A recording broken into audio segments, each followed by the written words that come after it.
I said in my Dishonored video that it created a ludic language to let players express themselves in, and if that's true, then Bioshock Infinite is a toddler's illegible scribblings. It's not a series of systems to let you plan and execute brilliant moves by combining useful powers in interesting ways. It's simply a bedlam of spamming your favorite vigor in whatever two guns you happen to have. In the previous video, I said I was going to assess how the reality of the handyman holds up to Campster's claims. But before I proceed, I need to lay down some expectations. I am not particularly competent when it comes to recording just yet, and what hardware I currently have can only record consoles like the PS4 and the PS5. Because of this, I cannot record the original version of Bioshock Infinite. I can only record the complete edition, which is the only version that was ported to modern consoles. I say this because the complete edition comes with the pre-order bonuses, which includes overpowered gear, one free damage upgrade for a few guns, bonus money, bonus lockpicks, and 5 bonus infusions. This, of course, puts me in a position where I can't make a one-for-one comparison to Campster's experience. However, I have created files in which I have ignored the bonus money and gear. The infusions, gun upgrades, and lockpicks can't be ignored, sadly. The point is, I have some advantages here that Campster wouldn't have had, but I've reduced them. Now, without further ado, observe. I've already shown you a compilation at the start, so I'll just explain one of these combos. Handyman, watch out!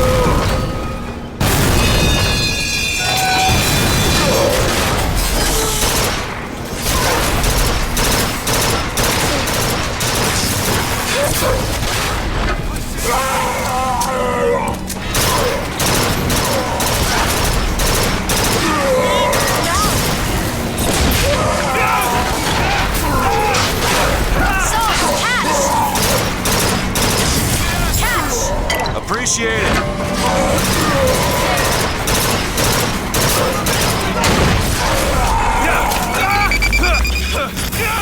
This combination requires the use of the Pyromaniac gear, Return to Center, and the Oil Slick Tear. The Pyromaniac gear casts fire when an enemy strikes you with melee. This is similar to a tonic in the first game that did the same thing, but with one big difference. It only shoots fire 50% of the time when struck. So this gear is objectively harder to use than the tonic. That's where Return to Center comes in. Return to Center doesn't just absorb damage from bullets, it takes melee damage too. Not only will you be able to keep yourself safe from handyman attacks, but you will also be able to absorb the damage and deal them right back. And lastly, we have the Oil Slick. As everyone knows, this is just to create a bonfire. Given that Infinite doesn't do a good job of allowing you to set up traps, it's virtually useless. However, in this combo is the linchpin. As long as the handyman keeps pummeling you, he'll keep setting himself and the oil slick on fire, all while you take no damage. You can just stand there and watch him burn himself to death. The best part? He won't run. He may step away for a moment, but the handyman's natural inclination towards chasing you will keep him running back in and taking more damage. Yes, a lot of mechanics have been lost between the previous games and this game, but plenty more have taken their place. You can't set up traps, but you can utilize the randomized gear, your vigors, and the tools in the immediate environment to take enemies out with ease. You just have to be a quick thinker. Well, okay, the vigors are better, kind of, in this game than the plasmids, but at the same time, it seemed like there were a lot of vigors that were so situational in their utility that they were just totally useless. Like, especially like the water one, the Kraken, like the water one was great. Undertow was great when fighting handymen, and it kind of sucked when fighting regular guys. Almost nothing worked against the handyman, and that drove me nuts. I think Undertow was the rare exception. Crows work, but very short. Here, Campster all but directly claims to have fought the handyman exclusively with the Undertow. He used no other vigors. His footage of the handyman supports this. He can claim that there is no functional difference, but the fact that I can kill these guys more quickly, and on a higher difficulty at that, by using these vigors and gear that he dismissed, suggests that there is, at the very least, a minor functional difference. Building off of that, Campster claims that the handyman is immune to almost all the vigors. So, let's take an honest look at what the vigors do to them. Possession? Nothing. Devil's Kiss? damage, and fire effects. Crows, stun, fire and electricity effects. Bucking Bronco, nothing. Shock Jockey, stun, electricity effects. Charge, damage, close in, and melee buffs. Undertow, pull, stun. Return to Cinder, block, absorb damage, damage. Of these, the only two that actually do nothing are Possession and Bucking Bronco. Since a Shock Jockey stun barely holds him, I'll be kind and add that to the group. That means 5 out of 8 figures affect the Handyman. 5 out of 8 is not almost nothing, Campster. Between this and his ignorance over the quick tap feature, I think it's safe to say that Campster barely touched the figures. Quite frankly, it plays like a generic, derivative, unfinished, compromised mess, and I'm astounded that people can spend 7 hours shooting the same 4 enemy types with the same generic, ineffectual guns and utterly uncreative plasmids, and then hail the game a triumph. Alright, I'll concede that there were people who were shamelessly praising the game without any thought. That's fair. Now let me explain why I love the combat. One last time. Have you ever heard of a show called Chopped? It's an interesting reality show, as it presents professional cooks with one major challenge. Create a dish with little prep time using 4 core ingredients. In other words, they have to think fast to try and make 4 ingredients that shouldn't work with each other into a proper dish. I watched this show as research for this series, and I discovered one really fascinating episode. High on the Hog. In the final challenge, the contestants were to make a dessert using pig snout, borlanza, red apricots, and melon cream soda. One contestant, Emily, decided to make a borlanza ice cream with apricot melon jam, 5-spice pig snout, and sponge cake, but she couldn't make the ice cream without producing the other parts straight away. By the time she was done, all the cream for the ice cream maker was used up by her opponent, so she couldn't make any ice cream. She was stuck in a corner, with the most vital piece of her dish out of her reach. What'd she do? The only thing she could do. She grabbed a slab of mozzarella from the pantry, threw it on a frying pan, and started melting it down to its base components to use as a makeshift cream. Now, this wasn't perfect. The ice cream looked more like sour cream, and the judges complained that it wasn't sweet enough, telling her that she needed to use more sugar, but this was still a brilliant move from someone who had her back pressed against the corner. This moment, right here, perfectly encapsulates what makes Infinite's combat so fun and engaging. I don't have the ability to think ahead or carry everything on me, so I have to constantly react to what's in every fight. That's why every fight has loads of tears and extra guns. It's why heavy hitters typically show up halfway through fights. Are you out of ammo? Use the Skyline strikes. Are you running low on salts during the final battle? Combine health for salts with sheltered life and start using medkits. Just look at the pieces and how they help each other. This is why I defend Infinite so. I won't deny that most people had your experience, Campster. And yes, that probably means that there is a problem with how the game presents its tools. We can always discuss what that problem is. However, we cannot have this discussion until we acknowledge that these tools exist. If your experience with the game matters, then so does mine. And you don't speak for it. I've mentioned this before, but the modern shooter has a problem with health mechanics. Way back in the days of Doom, getting hurt was a sign that the player screwed up. Most of Doom's damage was dealt with avoidable projectiles or melee hits from monsters themselves. Completing a level was an act of balancing the amount you screwed up with the amount of spare health kits in the level, and easier levels and easier difficulties had more health kits. As the genre's matured, though, we've moved away from projectile avoidance towards systems where most enemies have hitscan weapons that instantly go from the enemies to the player. This is ostensibly due to the trend away from magical imps with fireballs and towards more realistic weapons like machine guns and pistols. This represents a problem for the player, though. Now that you can't avoid bullets, you will get hit. It's not a sign that you've screwed up, it's an inevitability of moving around when there's an enemy nearby with instant hit guns. So designers have taken to addressing this in a lot of different ways. Halo's approach was pretty successful. Players have strong shields that, when finally broken, cut away at core health, and only then are they in trouble. A few stray bullets hitting your shield doesn't mean anything permanent or dangerous. This allows you to move about and position yourself before attacking without constantly resource monitoring your health. Dishonored had long, telegraphed animations to let you know when bullets were coming to give you a chance of teleporting out of the way or using health kits. Call of Duty has a full-on health regen system where players can get hit as much as they wanted as long as they hunkered down and took cover before reaching absolutely zero health. And Gears of War combines that with a cover system that lets you avoid most fire and control when you're exposed. Finally, the original Bioshock continued the tradition set forth in System Shock 2. Death isn't permanent and simply costs resources. Meanwhile, you can carry health kits to help you stave off death, but they're rare and also cost resources, so you need to use them wisely. So with this myriad of combat options available as precedent, and arguably plenty more mechanics waiting to be discovered, I'm aghast as to why Irrational chose an incredibly awkward merger of Halo shields, Doom item pickups, and a dice roll. They've adopted Halo's shield system, but part of what made that so successful was again that it was a strong shield, so that you had to screw up pretty bad to start taking damage against core health. Here, in order to balance and feed their upgrade system, it starts as a tiny sliver of overall health, making it effectively worthless until it's been substantially upgraded. First off, Campster misses something pivotal here. You can upgrade the shield, so this problem only really exists early on in the game, if you would even consider it a problem at all, as you still have a health bar afterwards, much like Half-Life. Second, the game offers multiple countermeasures in the form of the gear and even the vigors. Hill Runner's Hat increases your speed when the shield breaks, so you can retreat. Urgent Care increases the rate at which the shield restores, and it can be used in combination with Hill Runner's Hat. Vampire's Embrace restores health through melee kills.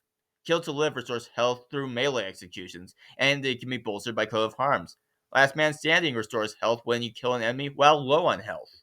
Winter Shield, Nor'easter, and Sheltered Life all give you brief moments of invulnerability depending on the context. Return to Center serves as both a shield and a means of redirecting damage. Charge, with the right upgrades, can restore your shield instantly. Now, some of these are late game, namely the second half of the game, while the rest are randomized, but you should get access to at least a few of them on any playthrough. And I know you're aware of the invulnerability gear, Campster, because you showcased them in your video. About a fifth of the game seems to stem from a place that at least has ambitions of being artful, of saying something that connects with people. But the remaining 80% is gunshots, explosions, and magical space booze that gives you colorful superpowers as you slaughter racist religious zealots in a city in the sky with your 9-fingered companion who can take you to alternate dimensions. Do you see how that might conflict with the grounded emotions and empathetic truths a little bit? One fundamentally opposes the other, and you can't have both. It's not even that the game suffers from some severe dissonance between its play and its story, although that's certainly here. Booker will be mourning his time as a Pinkerton agent keeping the unions down, or lamenting his involvement in Wounded Knee one minute, and the next he's exploding the heads off of one person or jamming his skyhook straight into the neck of another. But more than just dissonant, the combat feels like empty, pointless filler designed to pad a game out to official retail game length TM. The violence is never at any point sufficiently justified. But the mechanics they've settled on haven't transformed the game into a streamlined version of itself. Arguably, that's what the first Bioshock did when it modernized System Shock 2. Instead, they've taken a game franchise that has been traditionally about resource management and planning with an action twist, and boiled it completely down to a stock shooter. What little inventory management Bioshock had left is gone. Crafting is gone. Hacking is gone. Security systems, even the number of audio logs are cut in half from Bioshock, and there just really is no incentive to poke around the already linear, simplified levels. God, and this is just the stuff that's been removed. We haven't even gotten to how it actually plays yet. Pretty much all vigors boil down to some combination of crowd control, direct damage, and trap, which means each vigor is effectively interchangeable. Each can be quite powerful, but that's the problem. Spamming Bucking Bronco as a crowd control and damage amplifier isn't all that different than spamming Murder of Crows as a crowd control and damage amplifier. This doesn't take what Bioshock did and move it forward, it takes it way, way back. The game includes these perks specifically as a countermeasure to your problem, and you pretend that they're useless or simply don't exist altogether. It's one thing to leave out information when discussing whether the characters have a motive to fight one another. It's another thing to include video evidence that debunks your arguments while you pretend that such evidence doesn't exist. That's just incompetent. And unlike the rest of the Shock series, you can't carry health kits with you anymore. You have to scavenge for them in the middle of combat as you need them, just like in Doom. Except that works far better in Doom because, well, A, you can avoid most damage as they're projectiles instead of hitscan weapons, and B, you just walk right over the health and ammo to pick them up. In Bioshock Infinite, you actually have to look right at them and then hit a use key to pick them up. The result is that combat in Bioshock Infinite has players running around trying to scavenge resources in the middle of battle from bodies and drawers while getting hit with damage they can't meaningfully avoid. These look at something and interact with it to pick it up mechanics have their roots as far back as System Shock and Ultima Underworld, but they have no purpose being mechanics you'd want players to absolutely rely on in the middle of combat. Ultimately, I found myself running out of health and not being sure I could survive the run to the closest health pickup because hit-scan weapons would tear through my mediocre shield and kill me, and even if I got to the health kit, I'd have to scramble to align my mouse cursor with the thing and hit the use key. I understand the concern here, Campster, but the alternative is walking on eggshells to avoid accidentally picking up a medkit I don't need because I'm only down one sliver. If the choice is between this and that, I'm taking this. Though I would say Russian Clank's nanotech system is preferable, especially in the future saga, but that's neither here nor there. Moreover, Half-Life 2 operates under a similar system. To start with, several fights in the game have health packs that the player has to run to, prompting them to shift tactics in battle when they're running low. Enemies in Half-Life 2 have hit-scan weaponry, so you can't avoid their hits either. Running around to scavenge resources mid-battle is as much a part of Half-Life system as it is Infinite's. While it is true that most of them let you pick them up automatically, that's not always the case.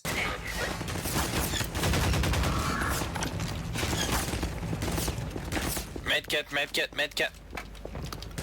Ow. Ooh, didn't see this. Yeah, you guys keep them doing the now while I get my fix.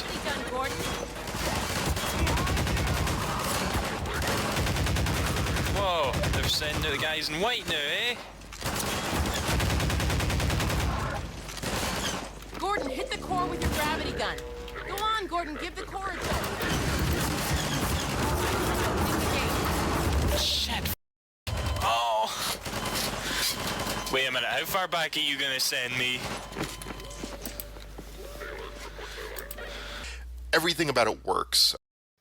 This system is objectively worse than Infinite's, because in Infinite, you get health automatically, while in Half-Life, the med charge stations take time to refill your bars. There is simply no reason to do this, as the stations stop when you're at full health anyway. It made health restoration inconvenient in the heat of battle. If I have to choose between Infinite's system and this, I'm going with Infinite. And it's not even just that. Throughout Half-Life 2, there are several other instances of pointing and clicking.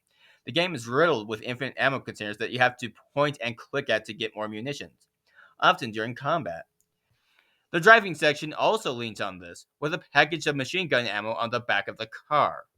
Last two battles of the game require you to point the gravity gun at particles to pick them up before throwing them at bosses. This isn't optional, it's the only way to fight them. Admittedly, it shouldn't be a win for Infinite to be superior to Half-Life 2. Half-Life 2 came out in 2004, and Infinite came out 9 years later. By all accounts, it should be better, building off of Half-Life's design. However, Half-Life 2 casts such a long shadow that many shooters fail to live up to, that it is held up as one of the greatest shooters ever made. So if Infinite can be proven to be equal to or greater than Half-Life in any regard, that should count as at least a couple of brownie points in the game's favor. Now, I'll concede this. Maybe lining up the cursor isn't quite as easy with the mouse as it is with the joystick. You played the game on PC, I played it on consoles. It's possible that there is a distinct difference. I have to bring this up because I would be a hypocrite not to, given my previous statements regarding controller layout versus keyboard layout. But even then, it would still be wrong. Here, take a second. Maybe if I snipe. Snipe, actually. Nope, the sniper rifle has decided not to work. As you guys know, the sniper rifle just works when it feels like it, for some reason. I have no idea why. Actually, I think I've just realized. It's when you hold down the right mouse, because it's not hold down, it's toggle. Take this med. For some reason, if you hold down the right mouse, it won't fire. I've just realized that. That is weird. A lot of you probably commented and said that on the past part, but that's weird. I don't like that. At the point that he recorded this Let's Play, Scotch Duck was relatively new to PC gaming. And here he is, playing with a mouse and keyboard. Not once in the game did he ever have problems lining up his cursor with the chargers. He had other problems, which I highlighted above, but lining them up was not one of them. If he can do it, so can you. Lastly, once again, the health booster gear help in this area. Try using them instead of dismissing them. And in the middle of all of that, they throw Elizabeth. I've played through the game twice, and it's still not exactly clear to me whether she tosses the player actual items that could otherwise be picked up in the game, or if she just randomly generates health ammo and salts all on her own.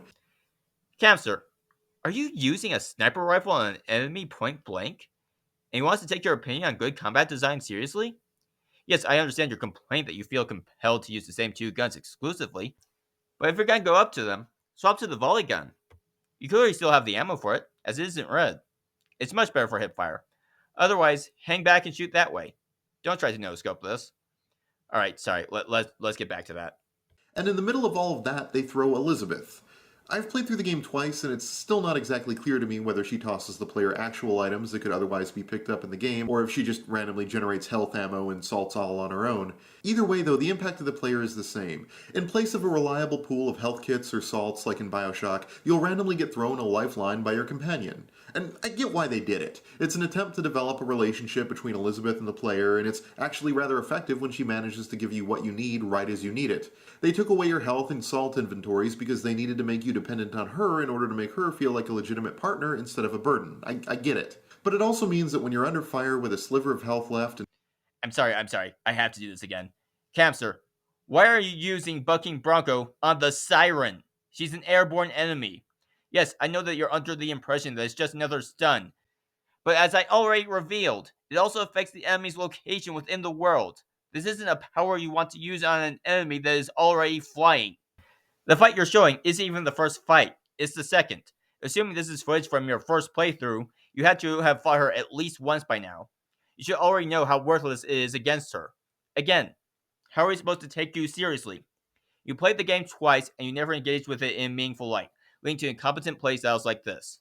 Alright, let's get back to his argument again. They took away your health and salt inventories because they needed to make you dependent on her in order to make her feel like a legitimate partner instead of a burden. I get it. But it also means that when you're under fire with a sliver of health left and no idea which way to run, you're entirely reliant on a random number generator to save you. And that sense of player disenfranchisement is really bothersome for a game that's undeniably trying to be more combat-focused and less interested in quirky mechanical twists about emotions. Campster's core argument here is that they removed the inventory system to make Elizabeth appear useful. This is false. The inventory for Infinite was removed for the purpose of encouraging players to improvise and play off of what's in the immediate environment. Hence why every battle has oodles of resources for the players to use. How do I know this? The 15-minute demo. Remember when I said to make note of Campster's reference to it? And that's to say nothing of the infinite spawning Ghost Mom boss, or the Protect the Generator level, or the giant scripted airship takedown. This is the payoff. I'm going to play the last 5 minutes of the demo, and I want you to search for two things: an inventory system, and Elizabeth tossing resources to Booker. Hey! It's just a postman. He didn't hurt anybody. It's DeWitt! It's DeWitt! Get him!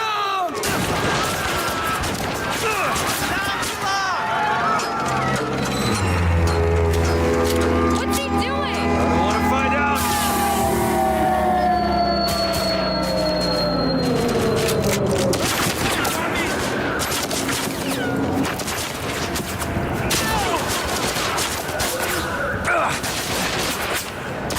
Up there! I think I can help! Just tell me which one you want! That one! Now!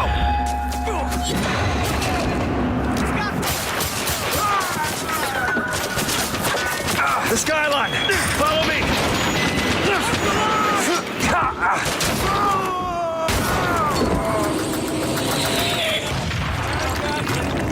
Take cover! On your left! I'm gonna knock you! You come, you plug ugly drums! Elizabeth! On it!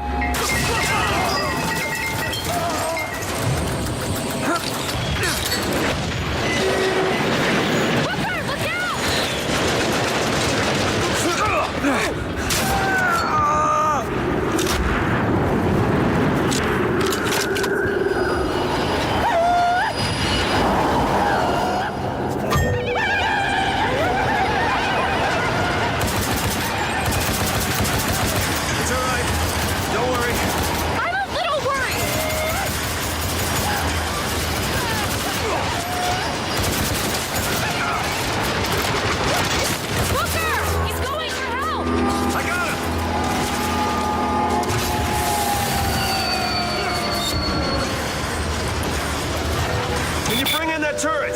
I can't yet. It's too soon. I won't be able to control it.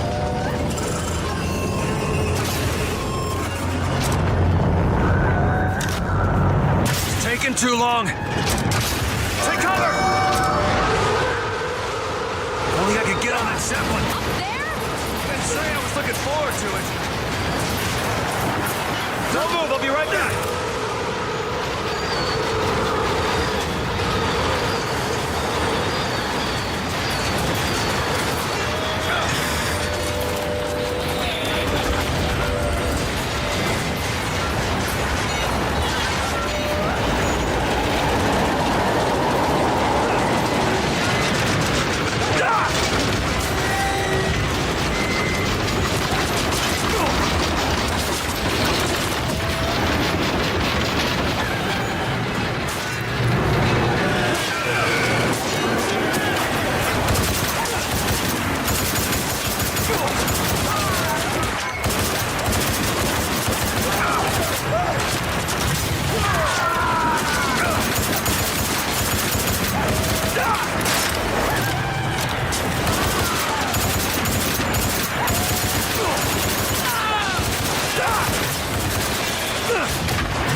Did you see it? I know I didn't. Not once did Elizabeth toss health, MP, or ammo to Booker. In fact, the Vickers were using independent slots, and I didn't see any injection or refill option. There isn't even an option to carry medpacks on display here. Between that and everything else seen in the demo, or not seen, I conclude that my theory is correct. Elizabeth had absolutely nothing to do with the removal of the inventory. Campster is wrong. Of course, he also seems to think that this is what everyday townsfolk look like, so this failure of observation shouldn't be surprising. Let's focus on the low stats again. If you actually search around for infusions and gear, you would have required the necessary upgrades to survive without having to rely on Elizabeth tossing you supplies. Now to Campster's defense, one might argue that this is still poor design on the game's part. Once you reach a certain point, you can't go back to your previous area. If you left behind a bit of gear or an infusion, it's gone forever, meaning you could lock yourself in a dead file. This is something that Insomniac Games worked around with the Ratchet & Clank series. With the second installment onward, they incorporated an upgrade system, allowing the players to become stronger and more impervious as the game progresses. To counterbalance this, they made the enemies stronger. However, this came with a problem. If a player failed to upgrade properly, they would fall behind. Their solution was to introduce multiple arenas and farming levels to collect resources, allowing the players a safer area to increase their strength and keep up with the game. Oh, but look who's here. That's right. Yeah, we did miss the plumber in the last game, didn't we, Tony? We did. We did not go and find the plumber. You know what? I'm gonna say if we can get to 300 subscribers, we'll go back and do that as a bonus episode. How's that sound? Tony? I think we can do that. Yeah? Yeah, All I'm right. sorry. I know you're eating your pizza and you think Yeah, that's more important That's exactly what was going on. than what we're doing I figured I here. could sneak a bike if somebody had to talk to me. You know what? You, Moo. I'm just gonna talk to you from now on because you're not just gonna ignore me. I have Why no pizza. don't you talk about how terrible a segment this is, and whoever did this needs to be ashamed. So, on the last game we had the crystal mining, right? Right. And so it was a relatively successful part of our metagame. Was you can go back, you can mine for crystals, you can gain experience. It's like a way of reusing content without having to force the player to replay the same thing over and over again, sort of. So on this game, we thought, let's do the same thing, but use fewer resources. That Infinite didn't do something to accommodate players in a similar stripe can be seen as a flaw, especially since gear and fusions are hidden in potentially tricky areas. However, that's what the checkpoints are for. The game auto-saves for you, and you can select numerous checkpoints from the menu. This can still be seen as a bit of a drag, forcing you to forfeit your progress in the main campaign, but is ultimately kinder than the original Bioshock's upgrade system, which put you at risk of locking yourself in a bad game if you didn't buy the right upgrades or save at the right point. Ultimately, when I give Campster a bone, he is just wrong in how he assessed this game. He did not engage with it on any level, and locked himself in a bad corner because of it. It's especially annoying because there had to be ways of setting up this sense of dependence on Elizabeth that were less reliant on Booker shooting people in the face and hoping she throws him a health kit, and more reliant on Booker being dependent on Elizabeth's superpowers. Entire games can and have been made using universe-switching mechanics. It dovetails nicely into the game's story and makes Elizabeth even more cool and powerful. It could open up puzzles or stealth mechanics that might give the game some desperately needed mechanical variety. Yes, this means a whole lot coming from the man who said this about Half-Life. But yeah, I think that I think that if you really do have all these different mechanics, you lack an identity. Like, Half-Life has no singular mechanical identity.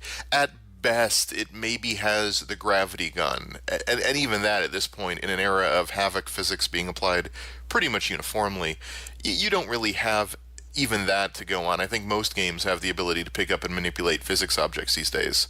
Second, Infinite isn't a puzzle game. It's an action-adventure. For all your complaints about little narrative dissonance, I expect you to explain how a puzzle system would contribute to the story without clashing with it, like the violence allegedly does. For that matter, how would stealth gameplay gel with the story?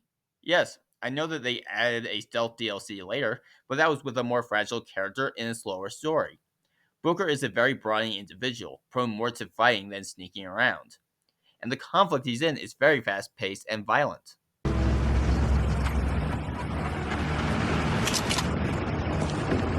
It's okay. I'm not gonna hurt you.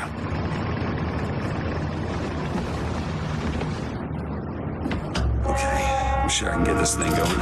The Lord forgives everything, but I'm just a prophet, so I don't have to. Amen.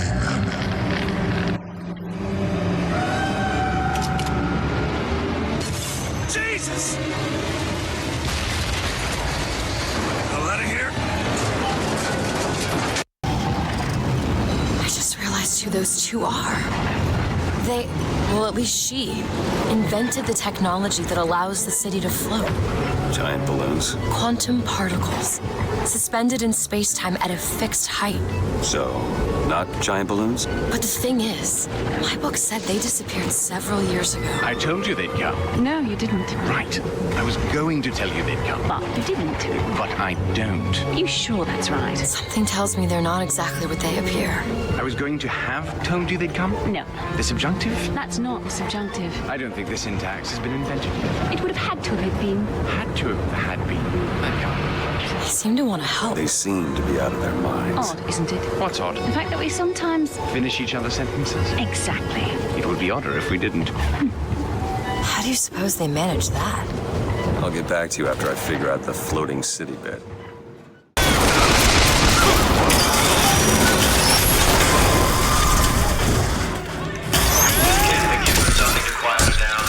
Well, the prophet says half the procedure is fake. When the body cries out, the spirit listens. Do you hear that screaming, DeWitt? That is the sound of your interference. You have led my daughter into temptation. She is not your daughter! Trust me when I tell you she will. This isn't an optional question, Campster. You can't spend the first third of your video claiming that Infinite's gameplay is at odds with its story, and then propose another mechanic without explaining how it would gel with this.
Lastly, Elizabeth's powers do add to the gameplay. You just actively ignore them. I've presented multiple examples of how her tears increase the strategic capability of the player in every combat scenario. I'm not going to go over it again. But instead we have this giant and monotonous murder fest with poorly designed and sloppy feeling derivative mechanics trying to pass itself off as meaningful because of a 20-minute ending cutscene and... Self-defense killing is not murder, Campster. Pick up a dictionary before writing another script. Please. And that's all we have time for today, everyone. I'm going to discuss the politics and meaning of Bioshock Infinite next time. But I have one final point to make. Campster claims to have played the game twice, and he definitely has the evidence to prove it. Unfortunately, I don't believe he ever engaged with the systems even once. From spamming Undertow against the handyman, to actively ignoring vital upgrades, right down to using Bucking Bronco on an airborne enemy. As such, I don't believe Campster should be trusted to tell us whether this game is well made or not. Quite frankly, it plays like a generic, derivative, unfinished, compromised mess, and I'm astounded that people can spend 7 hours shooting the same 4 enemy types with the same generic, ineffectual guns and utterly uncreative plasmids, and then hail the game a triumph. For all your grandstanding about how you're the only one sensible enough to point out how badly made Infinite's combat is, all you've proven is that Infinite doesn't play well when you ignore over half of its mechanics. Congratulations. Here's an award.